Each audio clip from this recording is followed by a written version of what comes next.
Okay, well, welcome everyone. Um, Bear with me a little bit. I'm sorry I'm not able to be on camera with you today. Um, Hopefully I can get through the slideshow and show everything we need to today.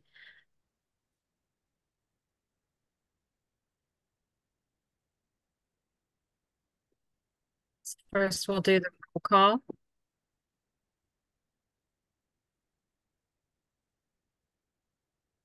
I can see it. So Dr. Christensen's running a little late. Dr. Eskew, are you here?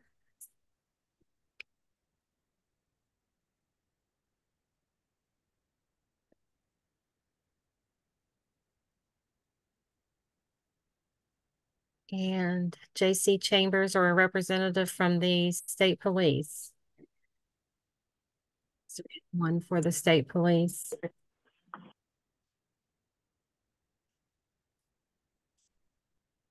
Dr. Well, no, not Dr. Joe Deegan. Yes. Yes, you're here. Okay. Dr. Khan, Yes.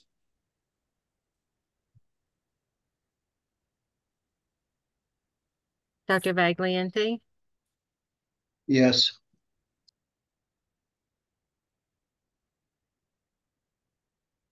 Jesse Forbes. I'm on by phone. Just a heads up, I'm in a mediation today, and so there may, depending on how long the meeting goes, I may have to leave early. Okay. Dr. Mitchell.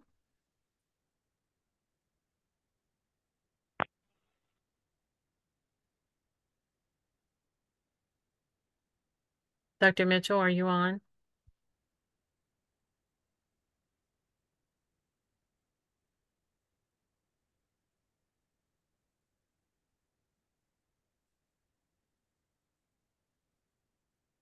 Dr. Barry?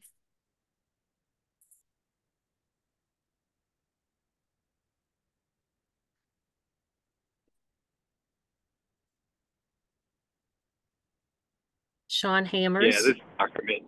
I'm Sorry, sorry. Dr. Mitchell is here. I was having trouble. This is Dr. Mitchell. Thank you. Sean Hammers, are you on the call?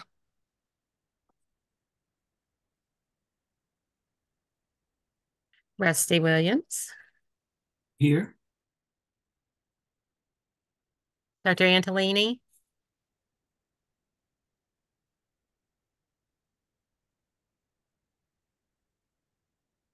Dr. Antolini, are you on? Dr. Milton. Present.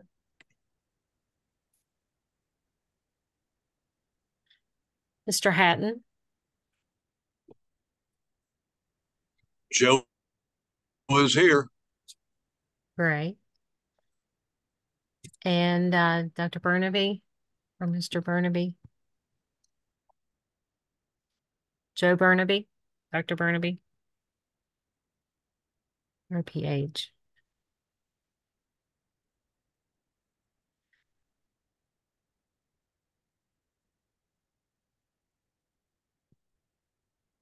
Okay, have any of the members joined that since I called your name? Has there been anyone else? Dr. Barry,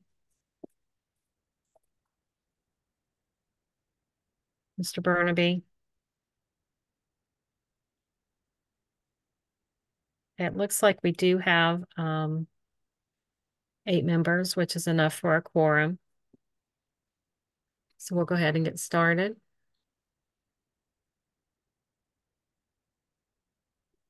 So for the essence of time, we do have a guest presenter today. Her name is Jillian Shower. I hope I pronounced her last name right, Jillian.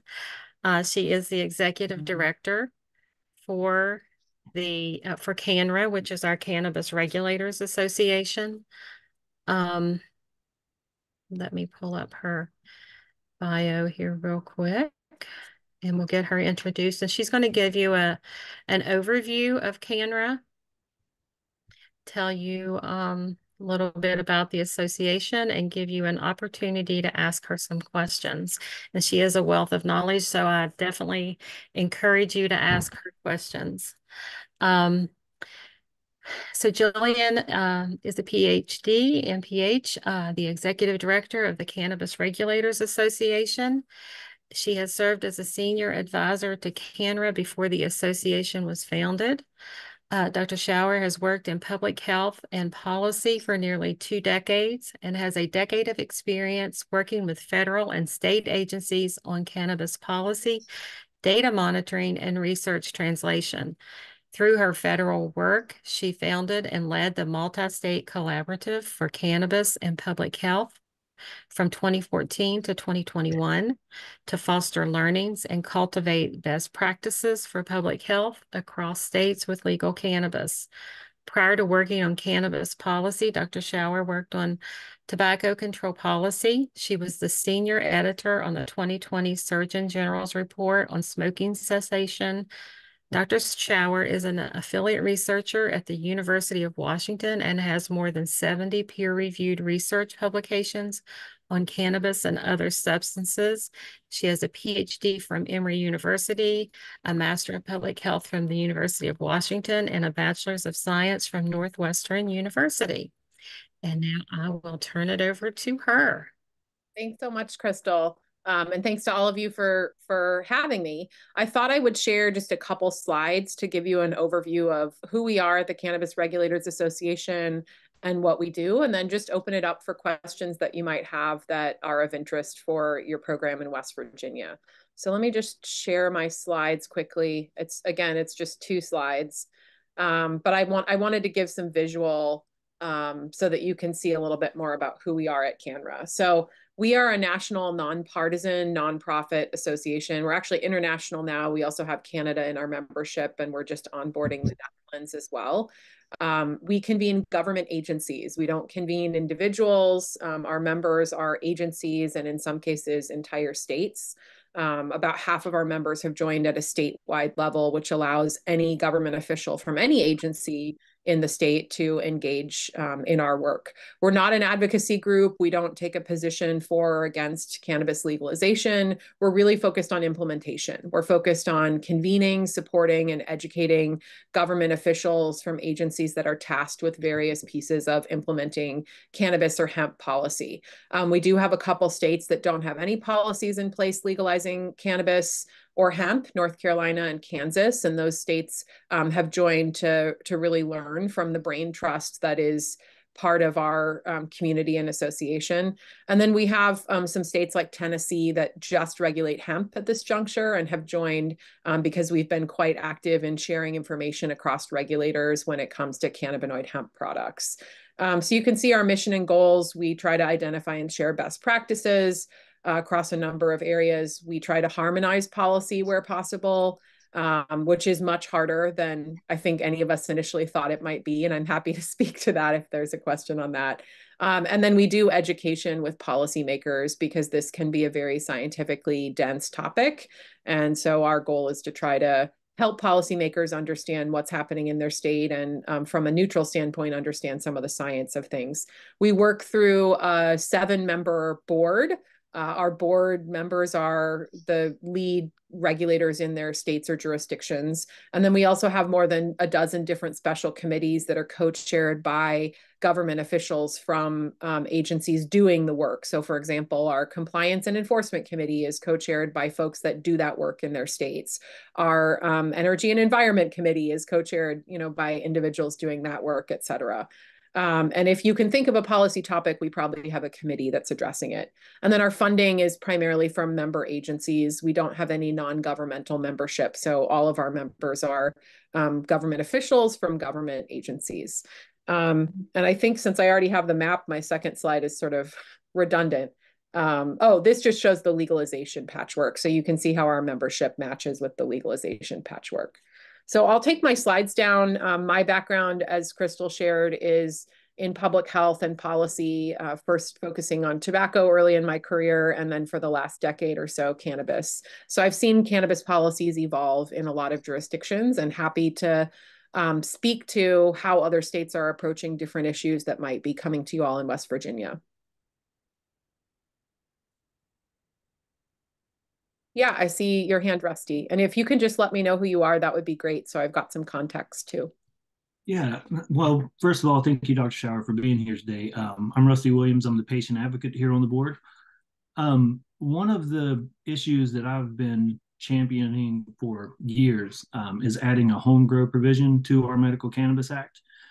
We've had multiple speakers come in and speak, for and against the home grow provision, and it seems like most of the opponents of a provision like that are really concerned with the regulatory aspect of it. So I'm just curious, in states that do allow patients to grow their own for personal use, what does that regulatory scheme look like? So I think you're right. The states that don't allow it have had concerns about things like diversion and also concerns about the safety of the product, making sure that patients are consuming products that are, not contaminated, that are safe. And if you're growing it at home, that can be more difficult. But we've seen some states like Rhode Island put in place some approaches to have home grow and try to have some vantage on home grow so that they're controlling, the concern about potential diversion. So Rhode Island has a tagging program. I think they still have it in place with adult use, but in their medical program, they had a tagging program. So if you wanted to grow at home, you would register. I don't believe there was a fee for it, but you would register so that they knew that you were growing at home. And you would get some tags for your plants. And that served a couple purposes. One, it gave the agency some eyes on how many folks were growing at home, so they understood the canopy of home grow. And two, it gave the folks growing at home some law enforcement protection, so that if law enforcement were to need to come into the home for any reason and they saw these plants, if they saw the tags, they could understand right away, this person is registered with our medical program to grow. So I do think there's some approaches like that that can help the agency have sort of eyes on how prevalent the home grow process is. In terms of the testing approach, what we've seen is states basically allow or provide information in some situations to patients who want to test their own product from their home grow to be able to know which labs can do that. I don't believe there's been any funding program, so the cost would be on the patients to do that, but it's more providing insight so that the patients understand if you want to test your product to make sure it doesn't have anything. We all grow different plants at home, and I've had any number of issues happen with those plants. If you're consuming them, you might want to know what you need to be concerned with, if anything. So states have tried to provide more vantage on the third-party testing that could be available to patients if they're interested. So I think those are two approaches that I've seen. I think it's interesting to note, we do see a couple states that don't have home grow for adult use, but do have home grow for medical. So I think as you think about the life cycle of the program, one of the benefits for patients of medical home grow is that as markets evolve, especially into adult use, you might often see those products that patients need not be produced in an adult use market because there's not the same demand for them. And there's not a commercial market for them, even though a handful of patients really need them. So we've seen some states like Washington state, which doesn't allow home grow for personal use, allow it for medical use. So I think there are a lot of models that West Virginia can look at, both, as an existing medical program and as policies inevitably evolve over time in the state. Thank you for that insight. I'm curious, with the Rhode Island tagging system, is that done through their, like here in West Virginia, we do have a seed to sale tracking system with every plant that's in the medical cannabis dispensary system. So does the tagging go through that same sort of That's deal? That's a great question. I don't know. I'm surprised that I don't know, but I actually don't know if it's part of their metric system or not. I know the reasons they put it in place. And they're a state that, used to have a 96 count plant grow available for home grow for patients. So I think they were seeing a lot of diversion issues. And my suspicion is they put in place the tagging in part to be able to sort of rein that in and understand who really needs to grow it and who's growing what and how many plants.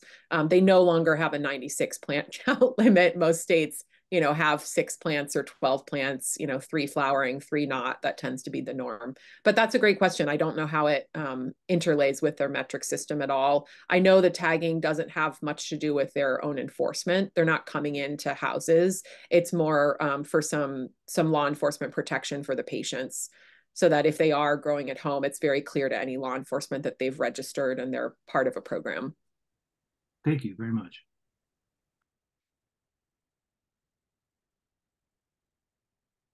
Mr. Shower, I have a quick question. I apologize to the group. I was on another meeting that had technical problems. I'm Matt Christensen, the State Health Officer and Chair of the board, the Medical Cannabis Advisory Board. One of the things that we've that I kind of see CANRA as a non-advocate representative of what's happening in states around cannabis policy. Oftentimes, depending on whether people are on one side or the other, you get a bit of a biased perspective as to what the data is really showing. And so I'm curious if you could provide some perspective on what's going on in Colorado. I've heard from multiple avenues that obviously is one of the earlier states to legalize it. Then some of that has been pulled back, or they've been concerned about some health issues or unintended consequences. So I'm just curious your 10,000-foot view from a policy standpoint as to what's changing, what the motivation of policymakers there is, and what you're hearing on the ground, if that's based in reality or not. So thank you. And I'm very careful in my role not to get into the politics of what's happening in any one individual state. So if it's okay, I'll steer clear of that. But I will speak. I'm in Washington State as well. I will speak to the reality of the early states that legalized, both Colorado and Washington. First, I think there were tremendous lessons learned out the gate. For example, when Colorado launched their program, nobody, they were the first to launch, nobody had serving sizes for edibles. And so one of the adverse events that they started to notice immediately was accidental consumption and overconsumption. And that's the reason that virtually every state now has a serving size for edible products of 5 milligrams or 10 milligrams. I will just note that serving size does not exist for cannabinoid hemp products, which is a whole nother issue. But in regulated adult use or medical markets, we see a serving size, and that's because of lessons learned in Colorado. I think every state, including Washington and Colorado, the first two to legalize, have continued to make course corrections every year. It's not unusual in Washington to have, 15 or more bills every legislative session still that relate to cannabis. And that's because of a number of things. The early states to legalized under the Cole Memo framework, which I'm sure you're all very familiar with. And the Cole Memo prescribed certain things that states were very focused on and didn't talk about others. It had one bullet on public health. It didn't have any bullets related to equity. And I think states have realized in this post-Cole Memo era, there are things that they want to focus on that they weren't. So that's some of the course correction. And some of it is that the industry is extremely dynamic and innovative, and the kinds of things that need to be regulated change year to year as the industry evolves in the products and modes of use and types of additives and ingredients that are coming into play. So I think every state, if they were here, would tell you that none of them have gotten it perfectly. That's part of why CANRA came to be, was to provide a laboratory for states to share, this is working well, this didn't work at all for us. Don't do this, do this instead. I think we've seen a lot of states copy and paste from Colorado's early statutes. And, if I was channeling Colorado, there'd be a number of things that they would share that they've evolved on, including greater regulation of ingredients post-vaping lung injury outbreak. They also have a specific auditing program for types of modes of consumption that are more medical in nature. So if you want to produce a suppository, an inhaler, a transdermal patch, you have to go through some additional regulatory safeguards in Colorado to do that. And still, states have learned from what Colorado's done and evolved in their own statutes. So looking at Connecticut, for example, Connecticut's adult use program limits those suppository, transdermal, nasal spray type products only to their medical market. Those are not available on the adult use market. Those are inherently medical products per their statute. And if you want to access those, you have to do that in their medical program. So I think there are any number of areas where I could speak to the evolution of policy that we've seen. But the big takeaway here is no state gets it right to begin with. And there's a constant evolution of policy across all states because it's needed and the industry continues to evolve as well.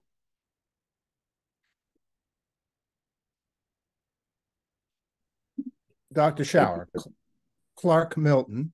I'm a osteopathic internist, and I happen to be involved with residencies and going through applications and are aware of credentials. And you do have some impressive credentials. I would move from the states to the federal level, and the HHS request of the DEA to either deschedule or reschedule, and it appears that this would be a Schedule 3, if that's what the scuttlebutt is. How do you see that as impacting all the effort that medical cannabis boards like ours are putting in here if suddenly the FDA has to approve this as a Schedule 3 medication? So we've had a lot of discussions about this at CANRA, and I think our takeaway thus far is we just don't have enough information to know what the implications will be. All we have is, hearsay from a mostly redacted letter and now a number of additional documents. But it's unclear to us. First of all, there are 3 different things on the schedule, not one. So it's marijuana extract, and tetrahydrocannabinol. Those 3 items are scheduled. It's unclear if all of them will be rescheduled or just one. And I think the recent batch of letters that have come out really allude to just one, which is marijuana. So if marijuana extract and THC stay scheduled, that gets really tricky to understand what was actually rescheduled. There's also been no guidance or allusion to guidance about how this would impact states. So I think what's clear at this juncture is moving from Schedule 1 to Schedule 3 does not legalize cannabis federally. The state programs as they operate are still federally illegal. They are still operating outside the law. But we don't have guidance to know, does the move to Schedule 3 mean that this would have to go through a drug approval process through FDA, or would there be some accompanying guidance that would say this does not need to go through a drug approval process, or that we will not be, meddling in the state programs as they are today? We don't have any of that information. We don't get involved in federal policy in terms of a yay, nay, support, disapprove type landscape. But I do anticipate that we would comment on the DEA's draft rule if some of that guidance is not clear, because what we know regulators need is a clear understanding of where the federal agencies might engage and where they might not engage, and what they think the terms of engagement for state programs need to be. And every state is still basically operating under a Cole Memo era or Rohrabacher Farr era guidance, so that medical programs can't be touched by Congress, and the Cole Memo is allowing the state experiments to continue provided they adhere to certain tenets. So I think that all stands to change with rescheduling, but we don't know how. So where I think most regulators have landed is this process could be very time intensive. It could take a long time for the rescheduling to actually happen. The DEA has to release a draft rule. That draft rule is open to comment. That comment period can be quite involved. It can actually involve sort of mini court cases where there are many hearings from groups that want to bring them on the issue. The DEA then has to go through all the comments they receive, which we expect will be a lot, and come out with a final rule. And that final rule is subject to potential litigation as well. So I think most regulators are focused on staying the course in their states right now. And whatever their state is doing related to cannabis, they're focused on moving that forward, advancing that, developing that in whatever ways they can, until we have more information to suggest that there may need to be other actions that states undertake. Hopefully that's helpful.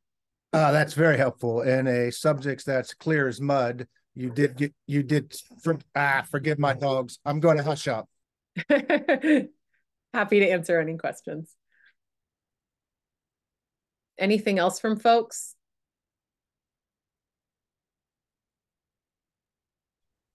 Do you have any expectations of when there will be more clarity? I mean, are there coming deadlines that where more guidance will be issued, or is it a 3-month, 1 year before the end of the Biden administration? Is there any best guess? Yeah, I think it's a very safe guess to anticipate that we will have a lot more information before the end of the Biden administration. because this is wrapped up into, campaign promises and a direct call from the White House.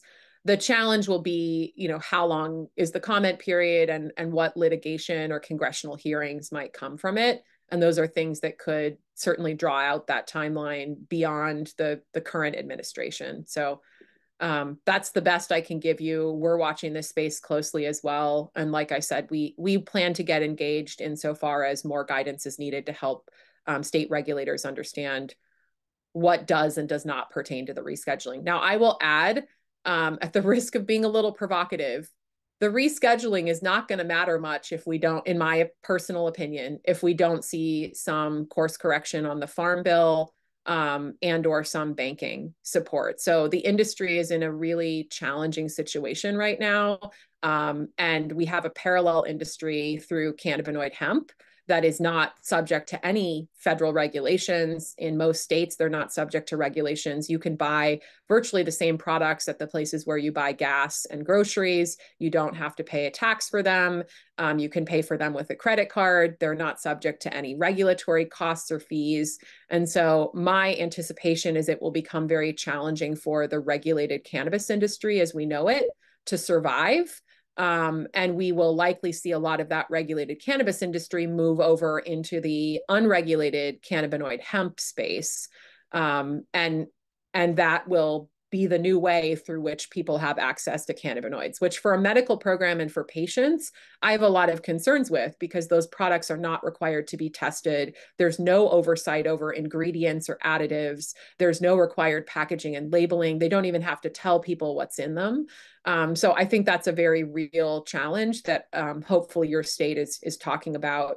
And I think we will see the fruits of that or challenges of that come to bear before we have a final decision on rescheduling. So rescheduling could also make it so we end up with the exact same cannabinoid in two places on the schedule based on whether it comes from marijuana or hemp, which that also gets really confusing for regulators to figure out, well, what was the origin of this? And does that make this Schedule 3 or totally unscheduled?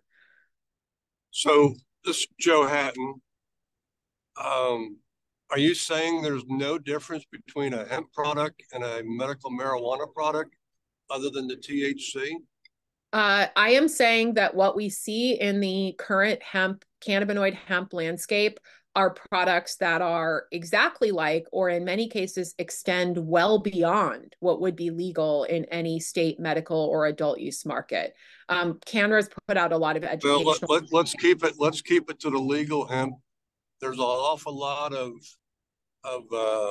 cannabis material out there coming from especially the West Coast that is blatantly not hemp, that people try and pass off as hemp, that we have a different issue there. But a true hemp product and a true medical marijuana product, what is the difference? Strictly THC? So the difference would be per statute, the amount of THC in the pre-harvest test of the plant. The challenge is that there are a lot of different loopholes in the Farm Bill that allow for folks to produce products that do have high amounts of Delta-9 THC. So I'll just talk you through one of them. The Farm Bill is predicated on 0.3. So West Virginia landscape, let me just stop you. We do have product labeling requirements and testing requirements in West Virginia on hemp that I would agree, or we're to say, are equivalent to the other side of the shop. That's so fantastic. I don't think that's an issue. The issue we have in West Virginia truly is all this illegal stuff coming in, primarily again from the West Coast, that's severely muddied the water on what we're trying to all do related to cannabis. So if it's okay, I'd love to answer the question and give the 3 gaps in the Farm Bill that we have observed as a body of regulators at Canada are creating allowance for products that look a lot like what you'd find on a medical market. So one is the 0.3%. That 0.3% threshold for Delta-9 THC is by weight. So in the flower, that's not a lot of Delta-9 THC. But as soon as you have a heavier item, a cookie, a beverage, a brownie, 0.3% Delta 9 THC by weight in that product can yield hundreds of milligrams of Delta 9 THC that would be legal under the Farm Bill.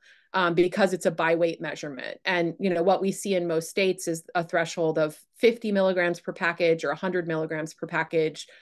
There are legal hemp products that have far more than that because of this by weight limit. There's also a loophole with regard to THCA, which is the sort of preceding molecule to Delta 9 THC, and it's abundant in the plant. THCA alone will not get you high. However, as soon as it's heated, the acid molecule drops off and THCA becomes Delta 9 THC. So we're now seeing, especially in online spaces, a wide range of products that are purporting to be Farm Bill compliant legal products that have 60% THCA, 90% THCA. And as soon as you smoke, combust, or heat those, that THCA becomes Delta 9 THC. So those products are effectively high THC products as well. And then we're also seeing the derivatives loophole. The language in the 2018 Farm Bill was broad and included the legalization of derivatives that come from hemp. And what that has resulted in is folks taking usually CBD into a lab and using heats, acids, and solvents and turning that into Delta 8 THC, Delta 10, HHC, THCO acetate, a range of compounds, some of which we do see in the plant in trace amounts, but they're not coming from the plant. They're being converted in a lab in this instance, and some of which we don't see in the plant and are brand new and have not been studied for human health or safety. So we see a lot of different high range THC and intoxicating products on that cannabinoid hemp landscape, whether they're being manufactured in your state or coming in. There is no federal regulation over those consumable products. And we've seen a number of states try to take action to make sure that consumers know what they're getting, that they're getting safe products, that they're getting products that are appropriate serving sizes, et cetera. And I apologize that I don't know all the steps West Virginia may have taken in that regard. So kudos to you all if you do have some labeling and testing. I think that's all a really important step.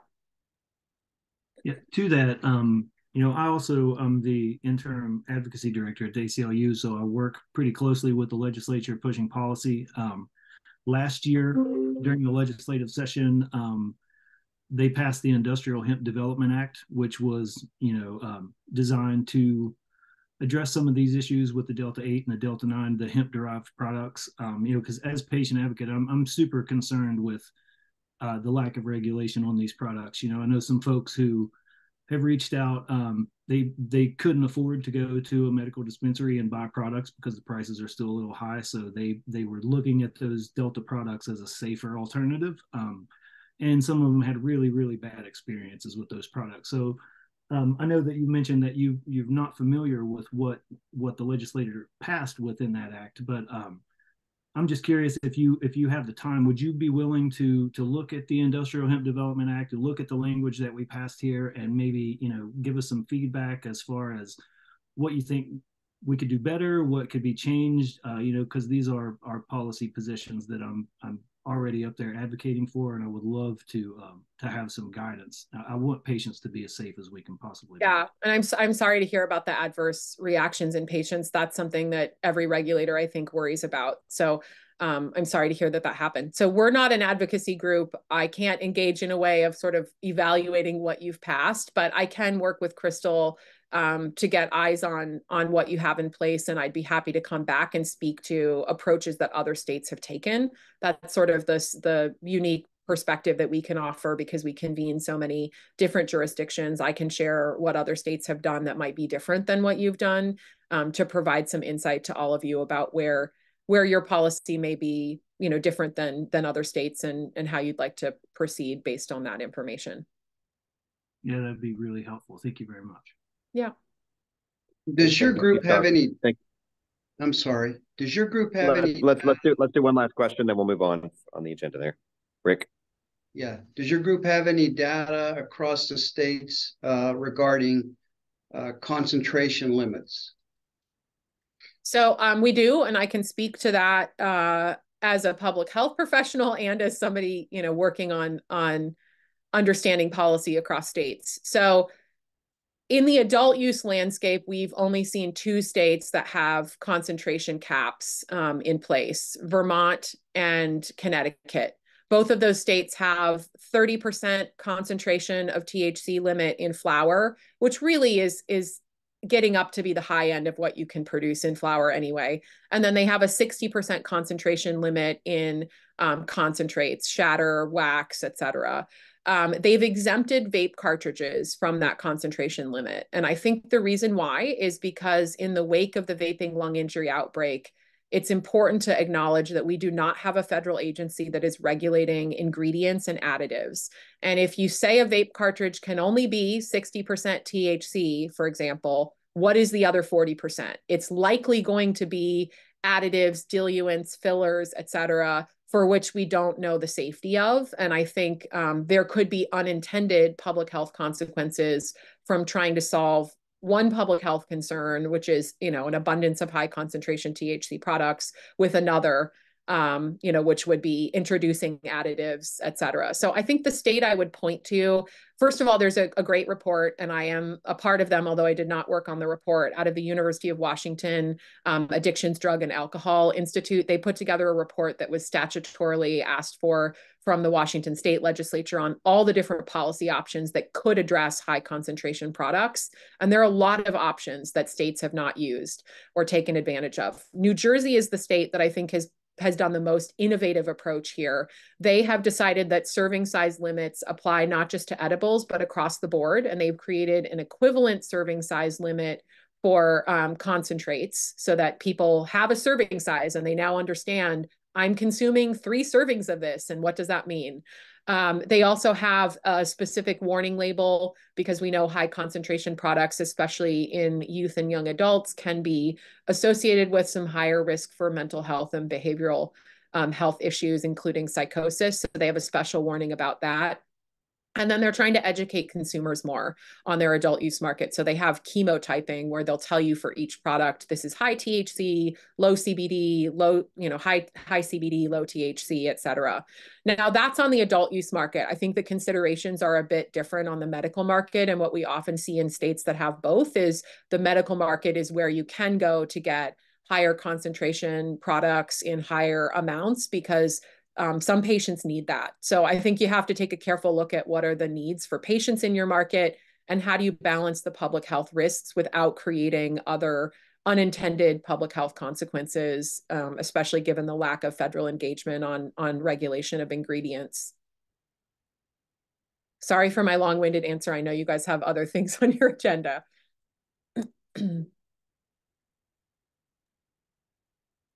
Thank you, Jillian. We Well, thank really you, Canra. appreciate it.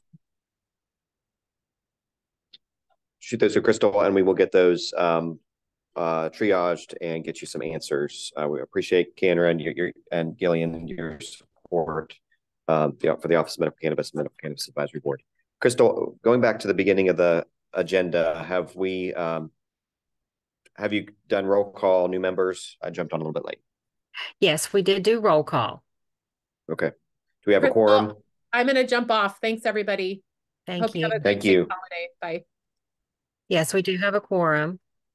If everyone's still Okay, here. have everyone. Got 21 people on, it looks like. So any questions about the March 23rd minutes?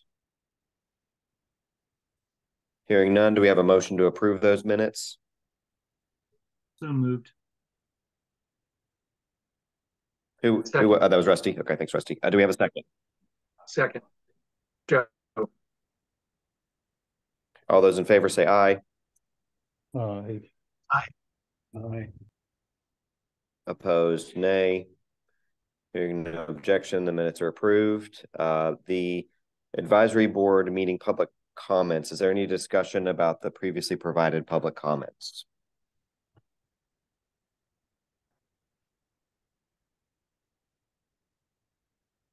Hearing none, we'll move on to our update from the Office of Medical Cannabis and Program Implementation from Crystal.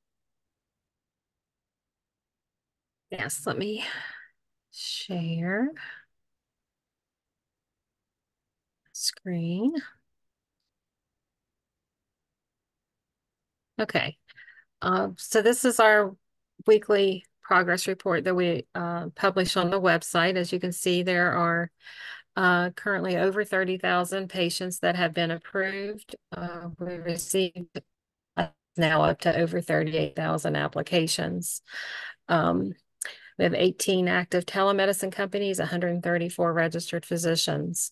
8 of our growers are operational with 50, actually it's now 56. We inspected another dispensary this week and 7 operational processors.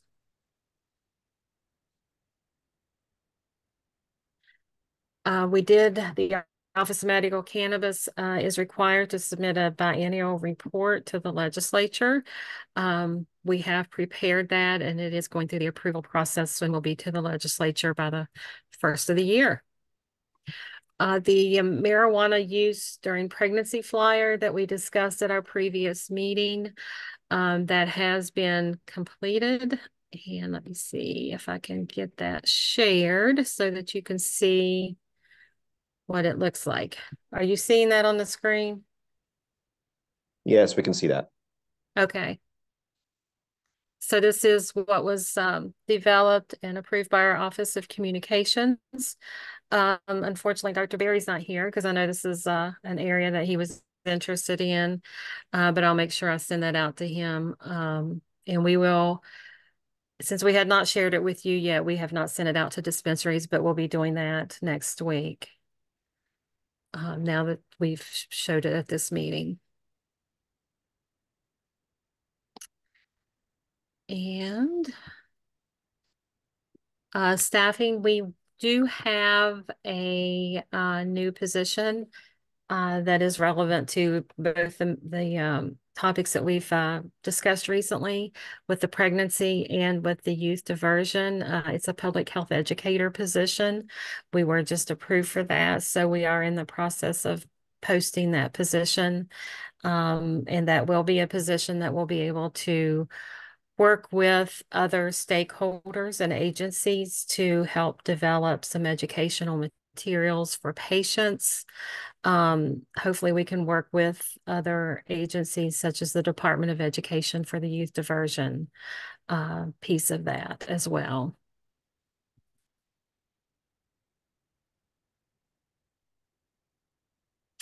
Okay, thank you, Crystal. Any questions for Crystal on OMC updates? Thanks for all the great work you're doing there and continue to support the industry and keep the program moving. Thank you.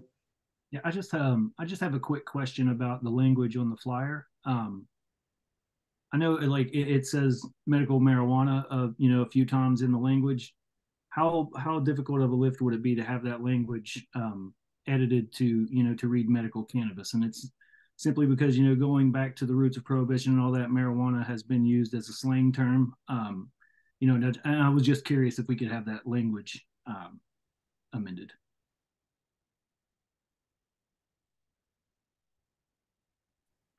I mean, I'm not opposed to that. That's yeah, I think that's reasonable to stay with the same nomenclature. I think that's from the medical cannabis perspective. Shouldn't be a heavy lift.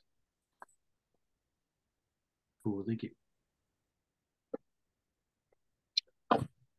Moving on to updates from the policy work group. I have a note here. There isn't a report, but the meeting is going to be rescheduled prior to March 2024 meeting. Any other updates from the policy work group or things to share with the full board?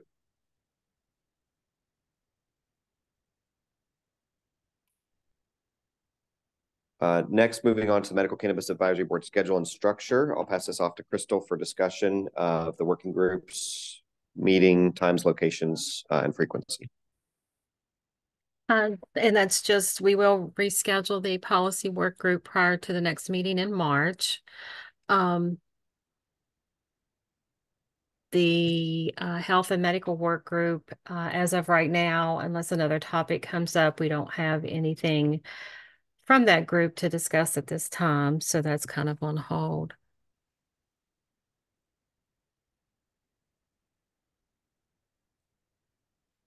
When is our next scheduled meeting, Crystal?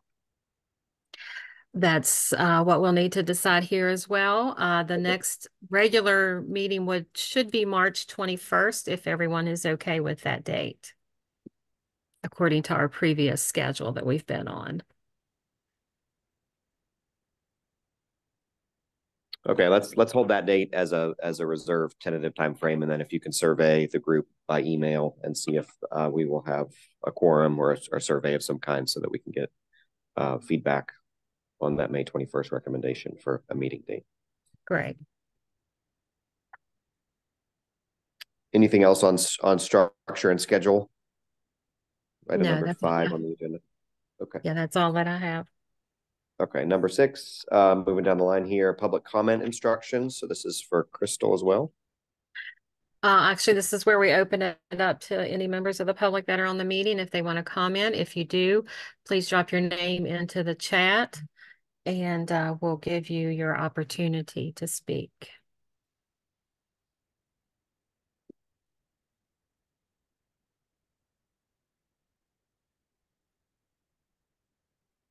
Do we have anyone who would like to speak? Dr. Husted?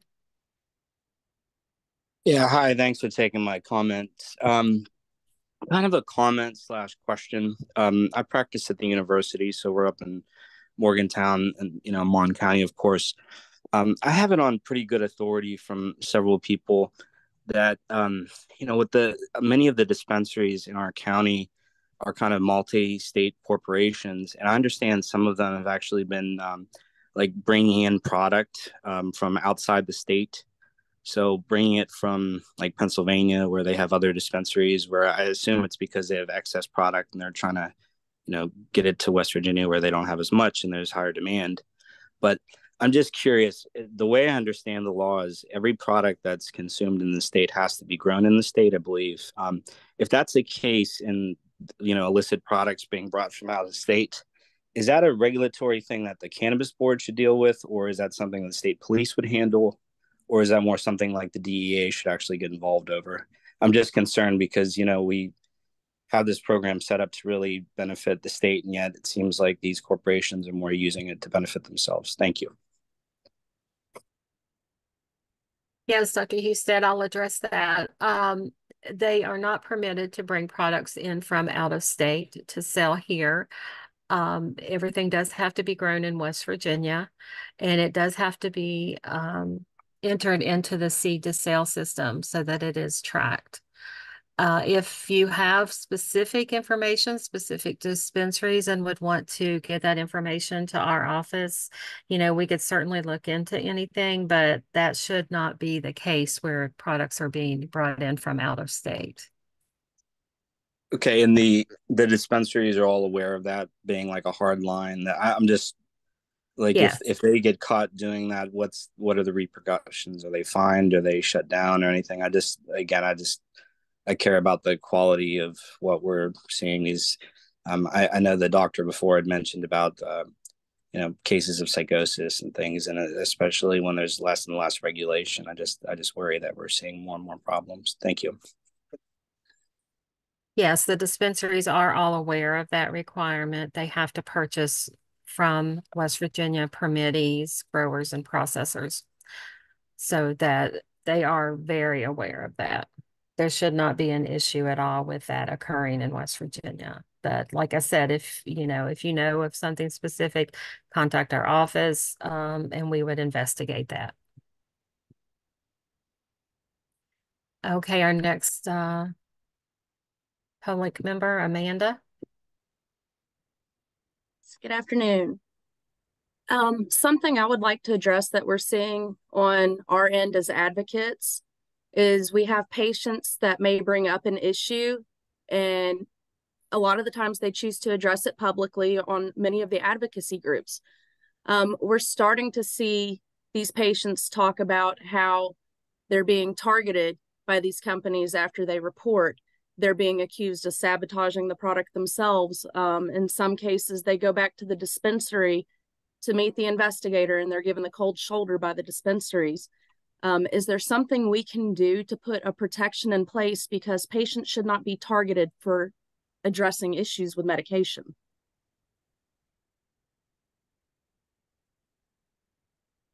I'm not really how to address that. I think it would be best if the patient would come to our office if there's an adverse event or they have a complaint or a question, rather than, this is unfortunately the nature of social media and putting things out there in the public before finding out information. So I'm not sure that there's a good answer for that question.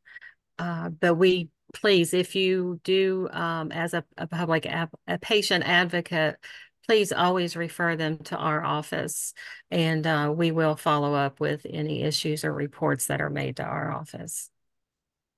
And we absolutely do that, as well as contact the companies when they come to us with these issues. It's just that whenever the patients do follow up with the Office of Medical Cannabis, it's afterwards that a lot of the times these companies still continue to target them, whether it be online or whether it be the dispensaries acting some type of way.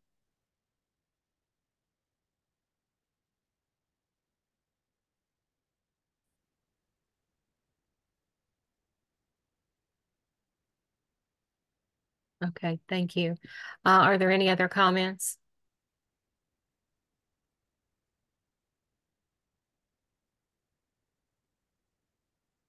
Okay, that'll end the public comment period. We've reached the end of our agenda. Is there any other new business or business that needs to go in front of the Medical Cannabis Advisory Board? I just want to bring up one thing I'm curious about. A patient reached out to me, well, a family member of a patient reached out to me about 3 weeks ago, and this person was, I guess, on probation, if I remember correctly, but they have a medical cannabis card. When their parole officer or whoever they have to deal with found out that they have a medical cannabis card, their bond was revoked and they were put in jail. And I was just curious with the indemnification language, it's in Chapter 16A, Article 15, Section 4 of the Medical Cannabis Act, with that details the protections for patients. I'm just curious, what is the Office of Medical Cannabis doing to educate prosecutors and law enforcement agencies across the state, as far as indemnification for patients? Like, what kind of protections are they aware of? Well, our investigators do law enforcement presentations. We have a law enforcement PowerPoint on our website that's available for anyone to view. They have been to, I know I think the magistrate and the prosecutors meetings as well. They do occasionally get, like local and county law enforcement requests to do presentations there. So we do that outreach, and, are happy to do that. So if you're aware of specific locations even that we would need to maybe reach out to, we could do that. But with it being the court system, we can educate, but they follow their own guidelines with the courts and the bond. Okay, thank you. Mhm. Okay, any other items for the Medical Cannabis Advisory Board? Hearing none, we'll entertain a motion to adjourn. We have a motion? So moved. Second. And we have a second. And Joe. All those in favor say aye. Those say nay. Great. Thank you all. Have a very happy holidays and a Merry Christmas, and see you back after the. Thank you. Thank you.